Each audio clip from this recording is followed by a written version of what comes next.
right, as the Commanders' official television station, we are counting down to Sunday's game against the Atlanta Falcons. So we already know the team is going to be without wide receiver Terry McLaurin on Sunday. That means they're going to be leaning on Deebo Samuel Sr. They're going to make sure he gets the ball more against the Falcons. Sports director Chick Hernandez catches up with the wide receiver to talk about football and life. Now, our cameras catch you during practice and even during pregame. A lot of dancing going on with Deebo. A lot of dancing. You kind of. I just be in the moment, man. That's just me. Like, it's just my vibe. Before you got here, you saw number 5 on highlights and stuff like that. What did you think before you ever got here about Jaden?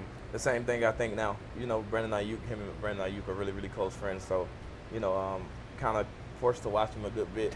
You know, whenever we had time to watch games or, right. You know, checking the highlights, this, that, and the third. But one thing that I realized about 5, like, the moment is never too big for him. You know, it seems like he's been here before. We asked Cliff about you, and he said, no, he came in heavy. He came in heavy, and he told us, when I come back, I'll be ready to go. And you were. How do you do that? You know, early on in the offseason, you know, kind of gained a little weight, sure. You know, because you just got done with the season, right. And then me, you know, just getting done with the season, like, trying to wrap my head around, like, what's going to happen, like, what's the next step for me, and so I'm just, you know, all in my head. But the real training starts, you know, phase 3 on to training camp. Mm-hmm. So I know, like, how hard I go when when I'm away from here, and those 40 days away is one of the most important things ever. Sure. I learned that early in my career through, you know, a good guy of ours, Wes Welker. He always said, he was like, man, it's going to take you like 2-3 years to really understand how important an off season is. Okay. I kind of know what it is. I kind of know what it takes to, you know, take that next step. Sure. The Cliff Kingsbury offense, you seem to be a really natural fit in this offense. When you got into the book or the iPad or whatever it is you look at and go, okay, what did you see? Can't tell you too much, but I understand that. I see a good bit. I kind of played against him when he was in Arizona.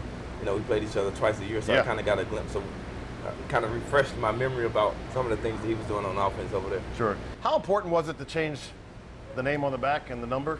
I mean, one is the only number I ever wore in my life until I got to the NFL. And then, you know, I have an amazing son. Yeah.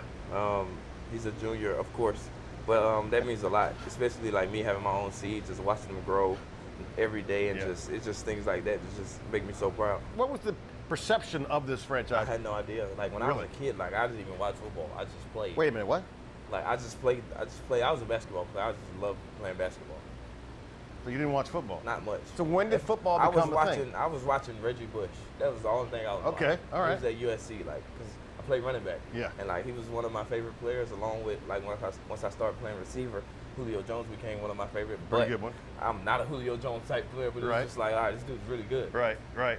So when did football become the reality for you? Well, I was always good at it, but sure. I didn't really take it serious until my 11th grade year. And then my senior year, I ended up getting my first offer to Vanderbilt. Ended up with 6. Went to South Carolina. That was the biggest school that got me an offer, and then it just went on from there. Right. What are you guys capable of? I think it's gonna be a really good season. A very explosive offense. And they got weapons all over the field, and you definitely got to account for our quarterback.